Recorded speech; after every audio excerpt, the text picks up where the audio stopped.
आदरणीय श्री मोनूराज भाई नीरज मिश्रा भैया, बड़ा ही सुंदर व्यक्तित्व के धनी। मैं आपकी विश्वसनीयता को आदर करना चाहता हूँ, आपके व्यक्तित्व को प्रणाम करना चाहता हूँ। अभय आशिक भैया, तमाम कलाकार और माइक्रोफोन समर्पित करना चाहता हूँ। ऋतिक रोशन भाई बड़े ही ऊंचे ओहदे के कलाकार हैं। मैं आपसे कहना चाहूंगा कि आप आगे के कार्यक्रम को संभालेंगे। आदरणीय नमस्कार प्रणाम, एक बार फिर से स्वागत बटुए मनोराज सिंगर ब्लॉग में। तो अभी हमने के आयल बन आदरणीय बड़े भैया भोजपुरी के सुप्रसिद्ध कलाकार जेकर नाम हटुए राजा भोजपुरिया भैया के एगो स्टूडियो ओपनिंग भइल बटुए गढ़हनी आरा भोजपुर में, जो कि धर्मकाटा के सामने बटुए। गढ़हनी बाजार से ठीक पेट्रोल टंकी के सामने वाला जो रोड आ रहा बा गाँव से जुड़ल बटुए वही जे ताज हमने के सारा कलाकार एजा जुटल बन जा। धीरे धीरे बहुत लोग आवे वाला बने, तैयारी चल रहा बाटे।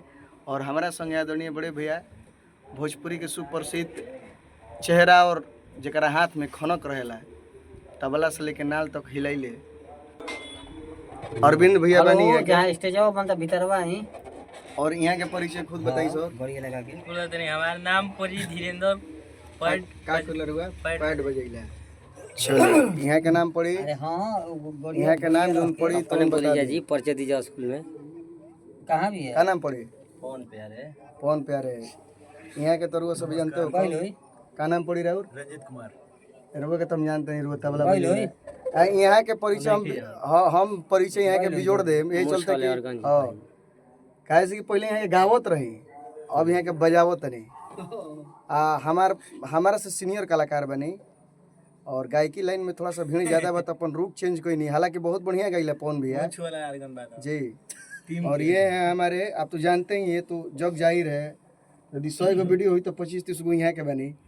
मंटू भैया नाल वादक, वहाँ के परिचय बताई सर।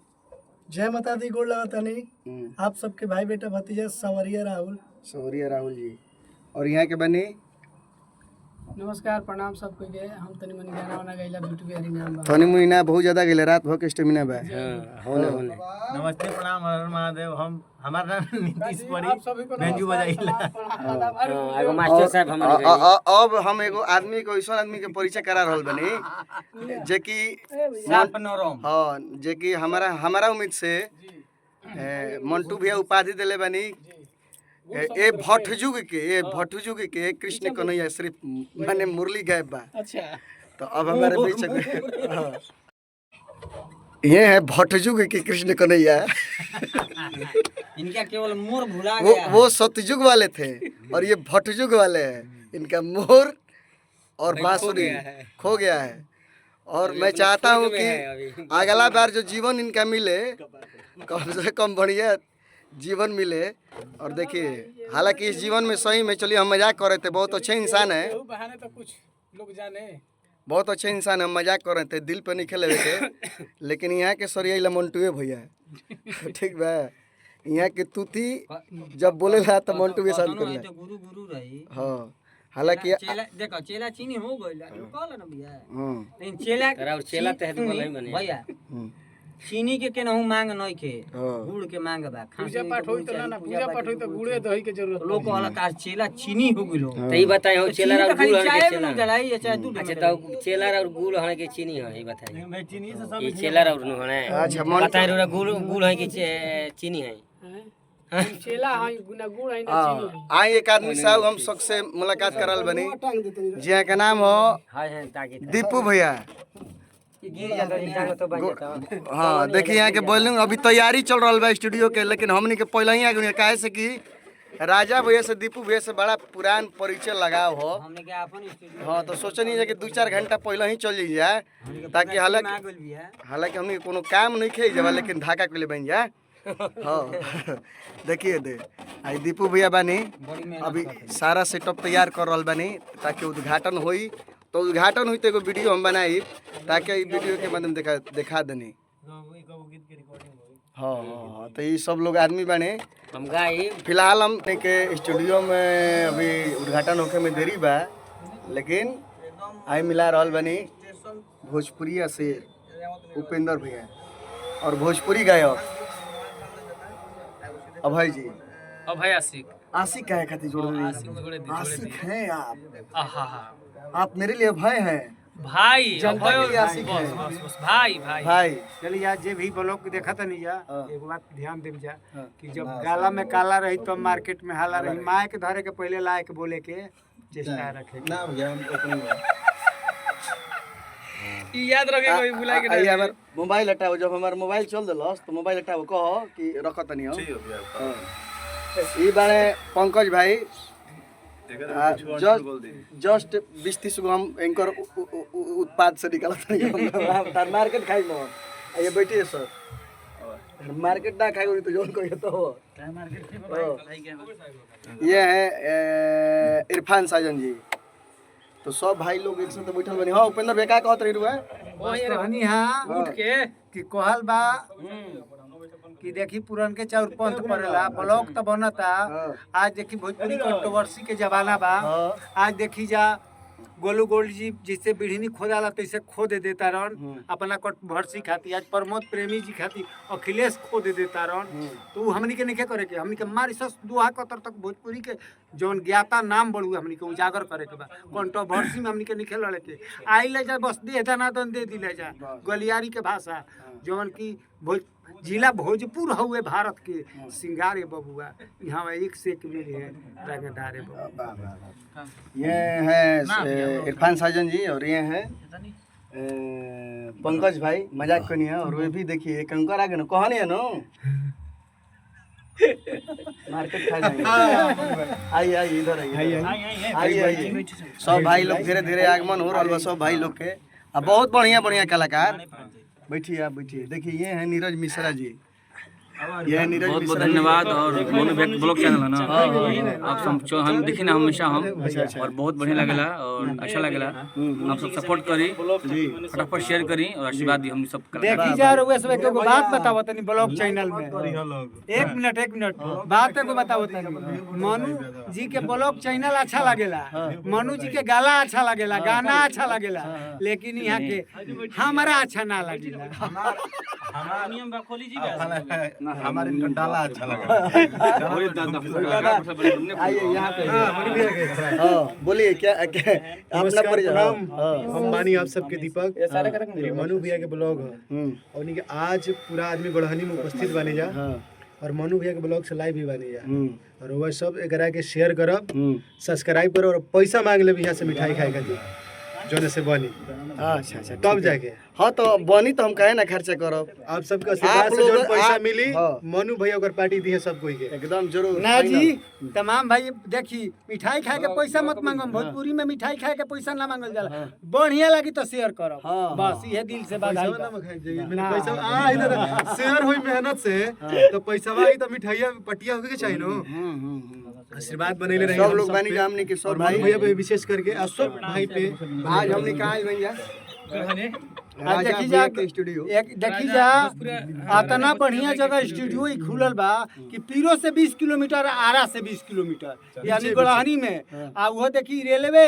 और रोड के बीचे स्टूडियो खुलल बा राजा भोजपुरिया जवन की यहाँ के वाकई में भोजपुरी के एकदम आरा जिला के बीचों बीच स्टूडियो खुलल बा आ यहाँ के माइक जौन बा उ लायक बा एकदम स्टूडियो के लोकेशन अलग बा आ विष्णु ओझा जी जौन की आज भोजपुरी के भीष्म पितामह आज वहाँ के उद्घाटन करब चलिए बहुत बहुत धन्यवाद चलिए अब आपके ब्लॉग में जय हो देखी जा आज राजा भाई के स्टूडियो में जौन के उद्घाटन के बहुत बड़ा तैयारी होता आ भोजपुरी के एगो पचरा दादरा पूर्वी निर्गुण पराती के जाने माने गलियारी भाषा पोरसे वाला जाने माने भीष्म पितामह आज विष्णु चचा जी उद्घाटन करे जाता नहीं आज यहाँ के बहुत हर कलाकार जे भी आई बनी सब कुछ के यहाँ के बढ़ावा देले बनी आवे वाला समय में भी यहाँ के गाना सुन के हर भोजपुरी श्रोता लेकर आगा बढ़ी वहाँ के उद्घाटन में बनी मनुराज जी के ब्लॉग चैनल बा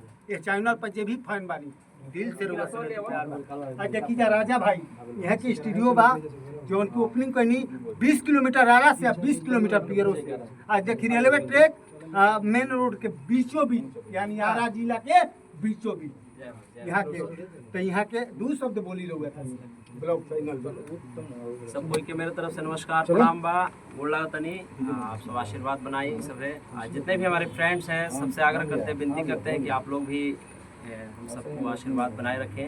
साथ साथ हमारे गुरुतुल्य जरा से कुछ सीखे नहीं हमने के बचपन से आदरणीय विष्णु ओझा जी भी उपस्थित हो गए बानी। हमने के ये हमारे स्टूडियो ना सबकर स्टूडियो हो। स्टूडियो में हमने के ऐसे शुरू करे के पड़ल है कि हमने के गाना बजाना के तनी मनी दूरी जाए के पड़त रहे।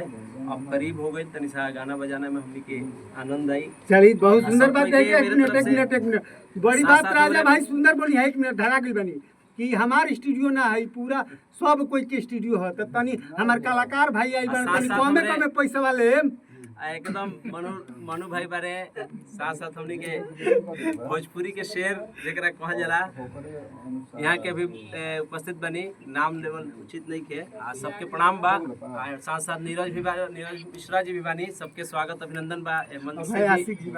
अभय आशिक जी भी बारे सबके स्वागत अभिनंदन बा। इरफान साजन साथ साथ हमारे आदरणीय बहुत ही अच्छे मंच उद्घोषक आलोक पांडे जी बानी। सबके स्वागत अभिनंदन बा। आप सब आशीर्वाद बनाइए और लव यू। जय माता दी। में प्रणाम अभिनंदन प्रकट करत बनी। हम चाहे एक बार ताली बजा के चारों तरफ से अभिनंदन करी स्वागत करी। यानी कि चेतना पड़ा जी आदरणीय गर्जीवन हम चाहते सब लोग थोड़ा सा आगे जी और आदरणीय बाबा के द्वारा विष्णु बाबा के द्वारा ये उद्घाटन हो जाए। तो हमने के मंच और पूरा परोप और पूरा स्टूडियो के भाग चमक जी आदरणीय सब गर्जीवन लोग थोड़ा सा आगे आ जाइए। फोटो ले लीजिए और जब कटे तो ताली बजाकर अभिनंदन कीजिए। तो ये अभिनंदन ही आपकी भोजपुरी का अभिनंदन है। आ जाइए बाबा सभी का जीवन।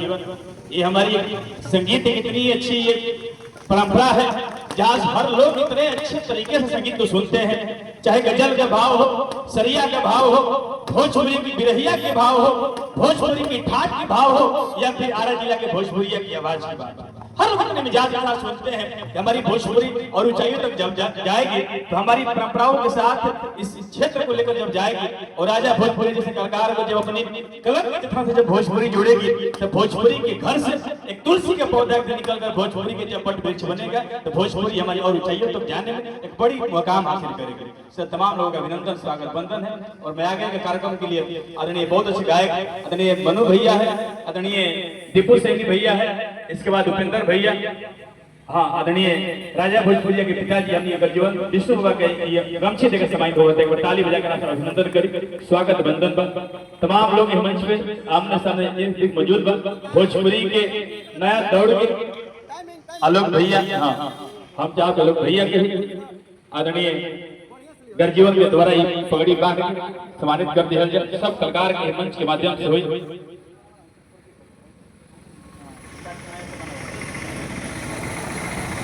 और तमाम लोग मंच पे मौजूद सबके अलग अलग चिन्ह के साथ सबके मौका मिले। उपेंद्र भैया जे कब से व्यवस्था खातिर टाइट रहने लागल तो हम तक की व्यवस्था अच्छा होके और जब घर के गर्जीवन टाइट रहने तो नौजवान अगर झुकल भी रही है तो एकदम शीशों के पेड़ की तरह खड़ा हो जाए। उपेंद्र भैया के भी हृदय से आभार आदरणीय गर्जीवन के द्वारा ये पगड़ी बांध के सम्मानित हो। तालियां बजाते रहिए चाहे भीड़ जितनी हो। ये रोडों की भीड़ है, ये भीड़ आती रहेगी जाती रहेगी, ये बस की सवारी की भीड़ है, लेकिन मोहब्बत में जितने लोग बैठ के भोजपुरी को सुनेंगे वो भोजपुरी की खुशबू तक पहुंचने वाले लोग। इसके बाद पूजा सिंह आदरणीय बहुत अच्छी गायिका,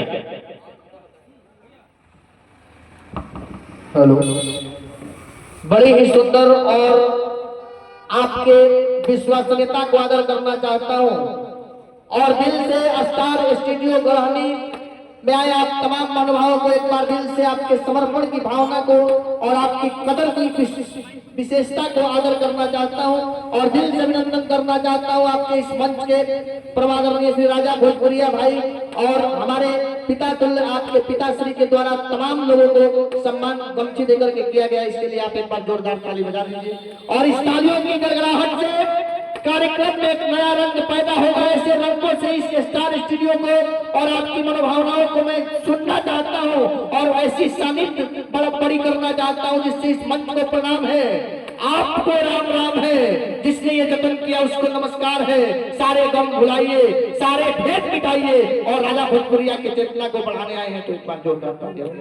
आपकी तालियों की गड़गड़ाहट से ये कार्यक्रम दिल के बाद कितना खूबसूरती से आ सकेला उस ममता में मैया के श्री चरणों में जाकर के कालिदास ने अनुभव किया, रामकृष्ण परमहंस ने अनुभव किया, और आपके सामने उपस्थित भोजपुरी के विश्व पितामह परमानंदीय श्री विष्णु ओझा जी के लिए आप एक बार जोरदार ताली बजा दीजिए। जाने मैंने कितने छल और कितने पाप छुपाए हैं, अपने अंतस में मैंने सब संताप छुपाए हैं, जिनके दिन और रात हुए मेरे आंसू मुस्कानों से, पत्थर भी हीरा बन के चमका है जिनके वरदानों से, जननी और जन्मभूमि में इन पावन चरणों का वंदन है, सिर्फ और सिर्फ विष्णु ओझा जी का अभिनंदन, पूरे भोजपुरी गीत संगीत का अभिनंदन है। एक बार ताली बजा दीजिए। भोजपुरी का ये विवेकानंद परमादरणीय श्री राजा भोजपुरिया भाई आपके समक्ष अरविंद भैया के पूरा टीम और कलाकार के आज गढ़हनी बाजार पर जमघट लगल भाई से ऋतिक रोशन भाई बड़े ही सुंदर मंच के उद्घाटन आज के यूट्यूब के दुनिया के बेताज बादशाह हम चाहते हैं इनको बंशी देकर सम्मानित करिए, ताली बजाएं। और सरस्वती की शाम सुंदर बेटी, बड़ी ही सुंदर अदाकारा और सरस्वती की लाडली बेटी परमादरणीय सुश्री पूजा सिंह जी आप उपस्थित बने, आप खातिर भी एक जोरदार ताली की इच्छा करो। परमादरणीय श्री मोनूराज भाई, नीरज मिश्रा भैया बड़ा ही सुंदर व्यक्तित्व के धनी, मैं आपकी विश्वसनीयता को आदर करना चाहता हूँ, आपके व्यक्तित्व को प्रणाम करना चाहता हूँ। अभय आसिफ भैया, तमाम कलाकार और माइक्रोफोन समर्पित करना चाहता हूँ। ऋतिक रोशन भाई बड़े ही ऊंचे ओहदे के कलाकार हैं, मैं आपसे कहना चाहूंगा कि आप आगे के कार्यक्रम को संभालेंगे। आदरणीय श्री ऋतिक रोशन। बहुत बहुत आदरणीय लोग बाबा और भोजपुरी के नया हम अभी के समय के मंच के हर तरीका के गीत जो नहीं अपन माध्यम से जो वायरल करावे एगो गीत बड़ा वायरल है जब पढ़ो ना ही भाई, लेकिन बहुत कुछ बतावे तमाम गीत जब बाजा बेटी खातिर गीत गावले, बाबूजी की खातिर गीत गावले, जो हमनी के समाज में परंपरा चलत है। अगर आप उस चीज के मन से गाए लोग आपके पसंद करी भोजपुरी के लागला जेकरा के क्षेत्र अपन या बिहार से भोजपुरी के क्षेत्र के भोजपुरी पार्टी के क्षेत्र के आदरणीय भाई धीरज मिश्रा जी, आदरणीय संजय ओझा भैया, अगर जो हाँ भोजपुरी के लाडले आपके चेहरे का गुलाब क्या है भाई, अब इतने लाजवाब आप गायकी करते हैं कि आपका जवाब क्या है भाई। आदरणीय नीरज मिश्रा जी, मुस्कुराते रहिए, चमकते रहिए, चांद जैसा चमकिए, सूरज जैसा दम प्रकाश डालिए, भोजपुरी को चाहिए तक ले जाइए। आदरणीय बहुत अच्छे गायक भाई आदरणीय अभय आसिफ जी, मैं चाहता हूँ उनको भी, ये पूरी टीम, ये पूरी मंडली, ये भोजपुरी की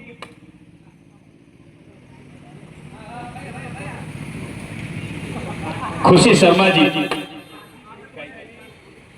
हाँ दीपू सैनी भैया, गुड्डू छैला जी, सब लोग मंच पे आ जाएंगे अथवा सामने खड़ा हो जाएंगे, ताकि ये भोजपुरी एक परंपरा है। अभय आसिफ भैया भी मैं चाहता हूँ उनको गर्जीवन के द्वारा एक गमछी देकर सम्मानित किया जाए। ये भोजपुरी की मैं मंच पर हमेशा जाकर बोलता हूँ, चाहे भोजपुरी की गमछी की कीमत चाहे 100 रुपया हो या 80 रुपया हो, लेकिन 33 करोड़ जब भोजपुरी भाषा बोली जाती है, एक गमछी की कीमत हमारी 33 करोड़ रुपया हो जाती है। एक औरत सेंदूर मच्छी लगती है तो एक मर्द मुछ मछा लगता है, और बिहारी कितना भी पारंपरिक तो खड़ा हो जाए, एक बिहारी गमछी में अच्छा लगता है। इसके बाद हेलो प्यारे पंकज भाई, बड़े ही सुंदर मंच को घोषक है, मैं आपको मंच में बुलाना चाहता हूँ, दिल से अभिनंदन करना चाहता हूँ। आपके अभिनंदन में बंद और छंद लिख देंगे, कोई हेलो हाय बोले तो हम जय हिंद लिख देंगे। आपके अभिनंदन में बंद और छंद लिख देंगे, कोई हेलो हाय बोले तो हम जय हिंद लिख देंगे।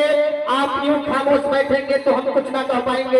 एक बार राजा भोजपुरिया के लिए जोरदार ताली बजा दो तो हम हर चेहरे को विवेकानंद। आदरणीय सर्वेश बाबा जो हमारे गार्जियन है, प्यारे पंकज भाई आप भी आइए, आपके मुखारबिंद से 4 शब्द इस मंच से अभय आसिफ भाई को गमछी देकर के सम्मानित किया जाए। ये दोनों सरस्वती की शाम सुंदर बेटियां सम्मानित हुई, मैं सभी की विश्वसनीयता को आदर करना चाहता हूँ। ऋतिक रोशन भाई और हमारे गार्जियन परमादरणीय श्री विष्णु ओझा जी और आदरणीय बड़े ही सुंदर बक्सर जिला के सामाजिक कार्यकर्ता और बड़े ही सुंदर सुंदर कार्यक्रम कराने के लिए माहिर हैं परमादरणीय श्री संजय ओझा जी। आप आए बने, आपके भी हम राजा भैया से चाहते हैं कि वो संजय ओझा जी के गमछी देकर आप सम्मानित करें और दिल से अभिनंदन करते हुए प्यारे पंकज भाई आप आइए, मैं आपको माइक समर्पित करना चाहता हूँ और आपके मुखारबिंद से 4 पंक्तियां निवेदित करना चाहता हूँ और ये कहना चाहूंगा कि आप अपने मुखारबिंद से ये कहिए कि वो जमी के जिस्म पर चादर सी डाल देता है, तरसते धूप में साए में ढाल देता है। वो जमी के जिस्म पर चादर सी डाल देते हैं, तरसते धूप को साए में ढाल देते हैं।